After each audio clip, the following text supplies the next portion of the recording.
What's up, you guys? It's Steve here. This is your breaking news, stimulus check update, and stimulus package update. Now, I've got some video footage you're not going to want to miss, but first, I've got a question for you. I want you to give me one of four answers in the comments down below. Do you think that they should do the wiping out of $10,000 of student loan debt, and in addition to that, do fourth federal level stimulus checks to everybody in the nation? Now, the wiping out of student loan debt is about $300 billion. We're hearing if they did a $2,000 stimulus check, it would roughly be about an additional, let's just say, I think it's like $500 billion. $800 billion of new spending to wipe out student loan debt and new stimulus checks. Now, that's assuming they don't tap into the existing funds that are just sitting there that we have at our disposal. And it's just absolutely ridiculous. Why haven't they tapped those funds? We'll see, you guys. Now, second option, let me know in the comments down below, should they just do the student loan debt forgiveness and not do stimulus checks for everybody in the nation? The third option, should they switch that? Don't do the student loan debt. Forget it. Stop the executive order, and instead do stimulus checks for everybody in the nation. Send it out so everybody can get this. Or should they just not do anything because inflation is out of control? That's the fourth option. So number one, student loan debt and stimulus checks. Number two, student loan debt, no stimulus checks. Number three, no student loan debt and do the stimulus checks to everybody. Or number four, do nothing. Let me know. You can put your answer down below, put 1, 2, 3, or 4, or whatever. But let me know what your thoughts are, you guys. Now, what I've got for you is some unedited video footage coming out of the Senate as they are debating wiping out of the $10,000 of student loan debt, which we are hearing is likely going to be challenged. Man, we will see. That is definitely going to put a damper on President Joe Biden's economic agenda here that they're trying to push before the midterm elections. Now, in my previous videos, I've let you know there is a lot coming on the horizon. We've already seen legislation reintroduced for Social Security increases, child tax credits.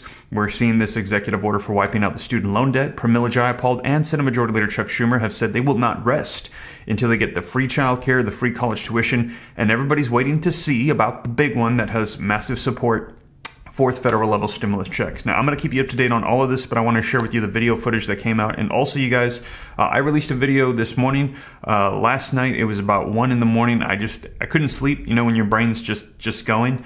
And I looked at my phone and I was like, it's 1 in the morning. I might as well record. So I just recorded everything that I had on my mind, just kind of brain dumped, put it out there. And it's about just the lies that a lot of people get about money and working hard, and just it's very unfortunate. So I just wanted to share some of the thoughts, and I hope it's a blessing to you guys, some of the things that I've learned, and I put it on the second channel. So if you missed that, check it out right after this one, you guys, and that's on my Steve Ramp Finance channel. I also did a video earlier this week on reprogramming our brains, but this one was just kind of me talking in the middle of the night and just kind of brain dumping. And then I've been up since 4, so if I'm a little slow or a little off, I apologize.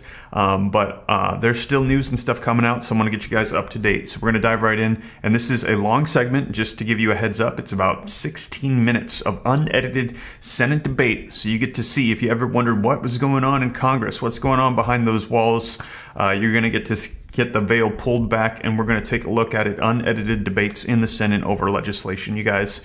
So let's take a look. Also, relief roadmap. This weekend, I'm going to be adding new programs.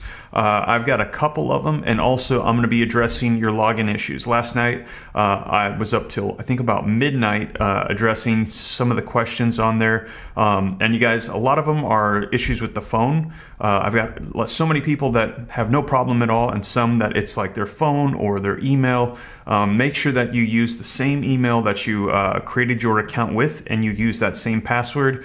But I'm going to get with technical support so we can override your login information and get you access. I want to make sure that everybody can get access to that comprehensive list of every stimulus check in the nation. A lot of people don't realize that there is money available for them, so I want to make sure that you're able to get that. I want to make sure that my viewing community knows about everything, doesn't miss out on anything. It's all available, easy to access in one place, you guys. But with that being said, let's dive into this video footage. It's pretty long, so let's just go ahead and get right to it. Do me a favor, smash the like button if you appreciate the content.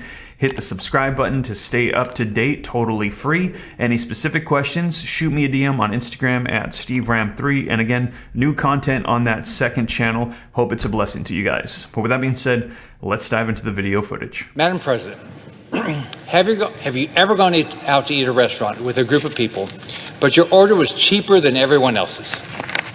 Maybe you weren't as hungry, or the restaurant the group picked was more expensive than you could afford. so you were selective about what you ordered. Then when the check comes, someone suggested the group split it evenly. Now, what's your immediate reaction? You're upset, of course, because you ordered the salad, not the filet mignon, or you drank water, not the expensive bottle of wine.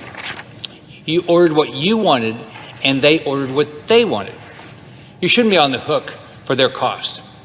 Sadly, Madam President, this illustration is far too real, as last month Joe Biden announced that he would cancel billions of dollars in student loans.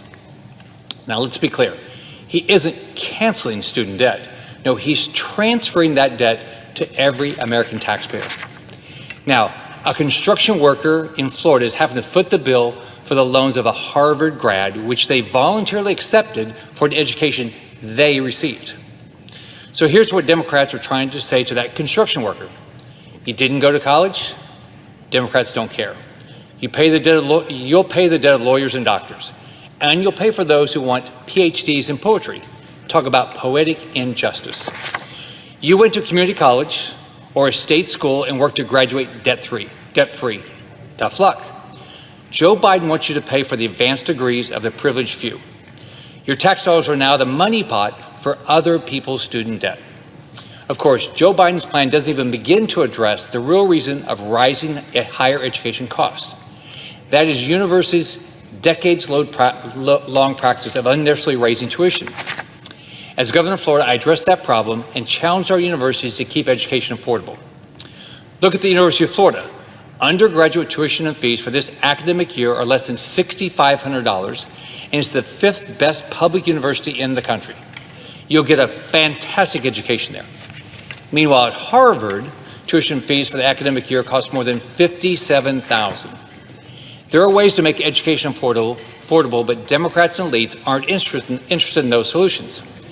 That's why Joe Biden is engaging in this reckless move, even though he doesn't solve the real issue and even though he lacks the proper constitutional authority. Everybody knows this. That's why in July of this year, Nancy Pelosi herself denied the president had such power. When asked, she said, quote, "The president can't do it. That's not even a discussion." Yet now the Department of Justice is engaging in interpretive gymnastics to co-opt legislation that was passed to help our service members in the aftermath of 9/11.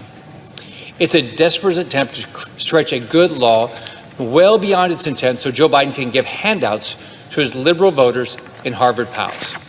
Biden wants to spend money that Congress has not appropriated for loan forgiveness that Congress has not authorized. It's illegal, it's unconstitutional, it's a gross abuse of authority, and I won't stand for it.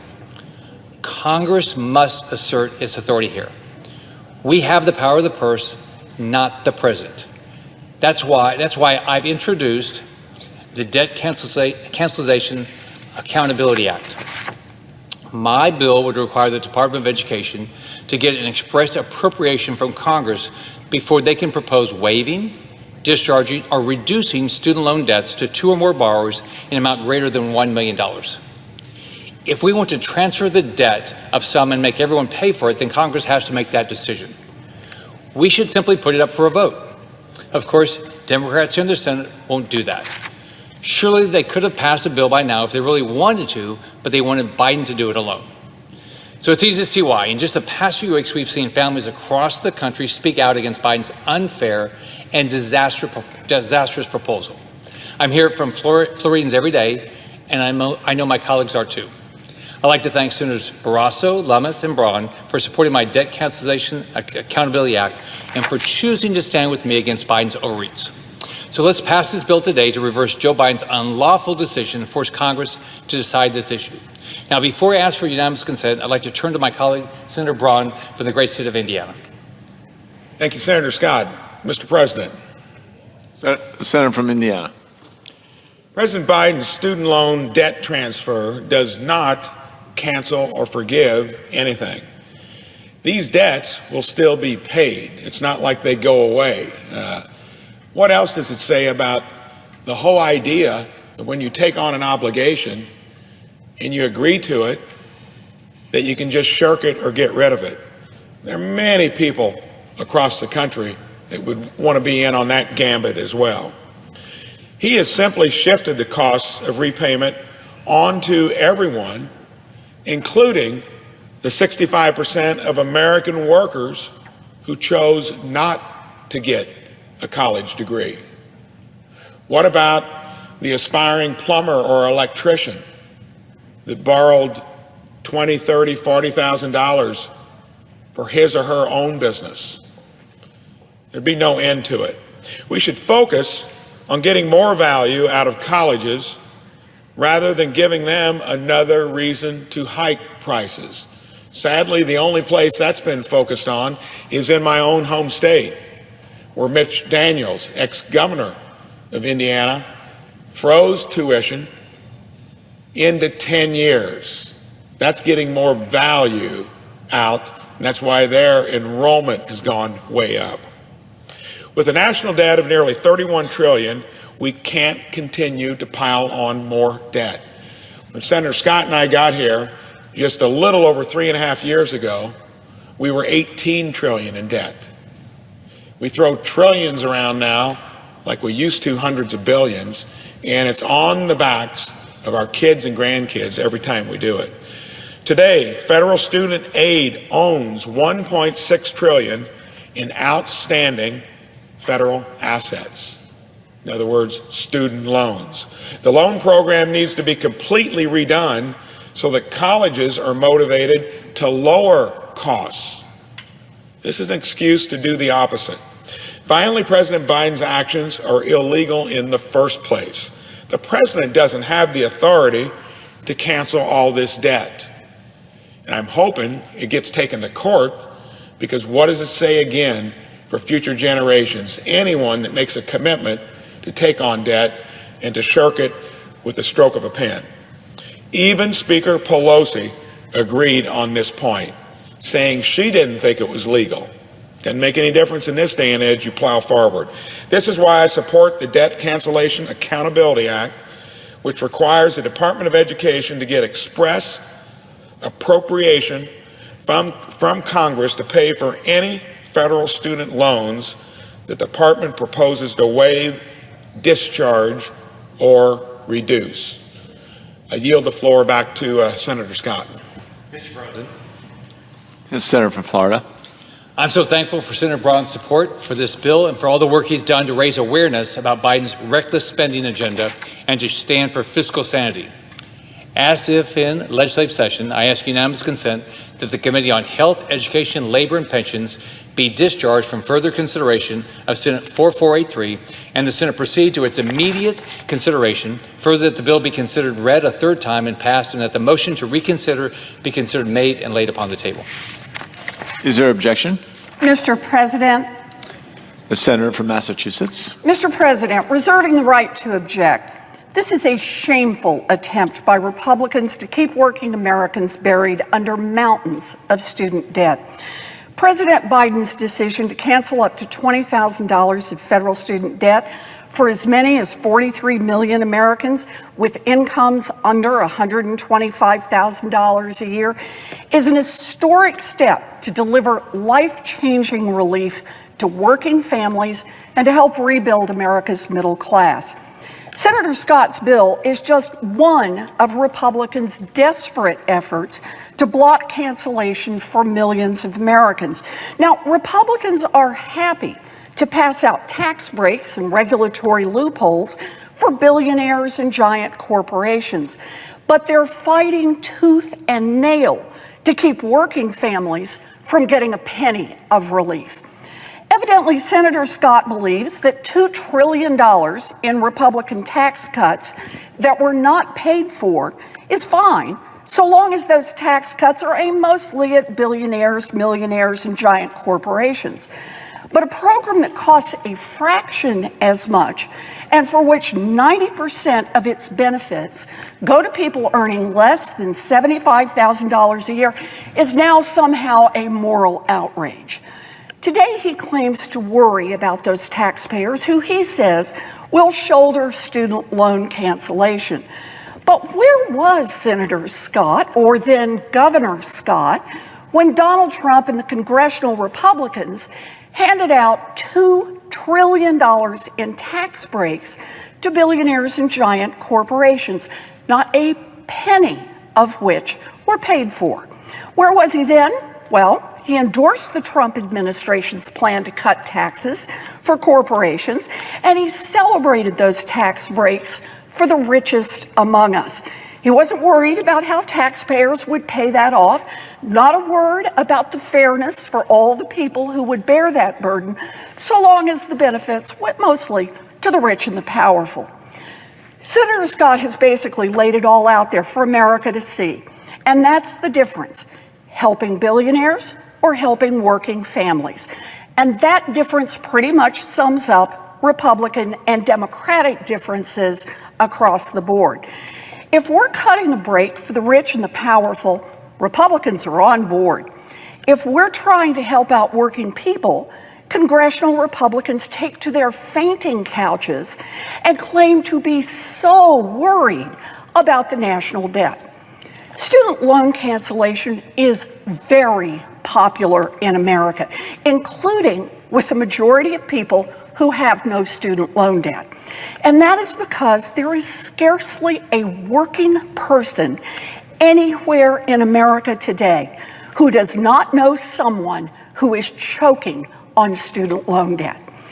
But Republicans, evidently the Republicans in Congress, live in bubbles that prevent them from meeting any of the millions of people out there who busted their tails, who worked multiple jobs, who made their payments, and who still watch their debt loads continue to climb. So let me just set the record straight here. I want to repeat an earlier point. Nearly 90% of relief dollars from President Biden's cancellation will go to Americans earning less than $75,000 a year, and none of the help goes to people making more than $125,000 a year. So there you have it, you guys. That was about 16 minutes of unedited debate in the Senate over this wiping out of $10,000 of student loan debt. Let me know your thoughts. Some pretty interesting analogies. You saw the perspective of both the Republicans and the Democrats. Senator Elizabeth Warren hopping in there, who is one of the big proponents for more stimulus provisions. Now, I'll keep you up to date. As we're hearing, this is all going to be ramping up, and we'll see what unfolds. I'll let you know everything as it comes out, you guys. Regardless of whether there are stimulus provisions, stimulus checks, or not, I will make sure that you know about everything updated here on the channel. And with that being said, you guys, thank you so much for joining me. I'll catch you in the next one. If you made it this far and you haven't already, don't forget, smash the like button, hit the subscribe button to stay up to date. Any specific questions, shoot them to me in the DM on Instagram at SteveRam3. Consider checking out the second channel with the new content and relief roadmap available for you to access every single stimulus check in the nation and be able to have the comfort, the reassurance of knowing that you are in the know of every single provision available and you're not missing out on anything. So you guys, with that being said, I'll catch you in the next one. Take care. God bless. This is Steve.